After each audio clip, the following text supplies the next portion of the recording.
Hello again and welcome to BryzGarage. Today we're going to be working on this 2007 Dodge Caravan. This will be just a very quick video. This is a 3.3 liter V6, by the way. All we're going to be doing is changing out this air filter. Pretty easy to do. So this is the air filter we're going to be replacing today. It is the Ram Extra Guard CA9054. That's what we're using. There's several different kinds, but that's what we're going to be putting into this van today. There's just one little clamp here on the side, just behind the washer fluid, right there. You just pull that down. There's also another one right back there that I just released. It's right here, just directly in that corner. And then you have an 8mm bolt right there. And we're just going to take both those clamps down, release this, you pull off this hose right here, and then you have access to the filter.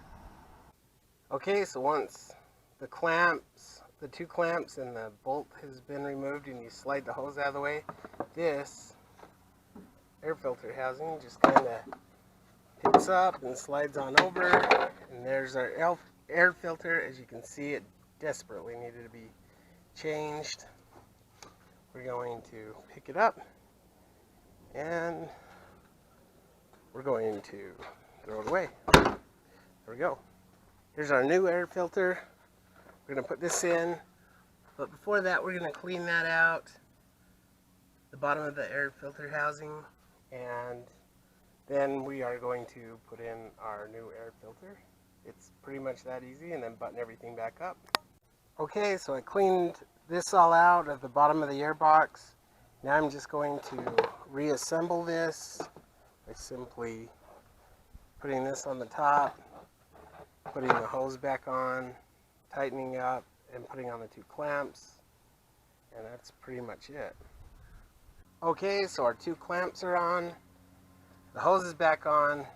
There are three little plastic inserts there that this kind of just slides on to first. It goes this way, and then as you're doing that, place the hose on and it just seats down and gives it a nice seal. And then we also tightened up our hose clamp right there. Remember, it's 8mm, and that's it. So thanks again for watching BryzGarage, and if you like this video and like to see others, please give me a thumbs up, subscribe to my channel, and thanks again. Have a nice day.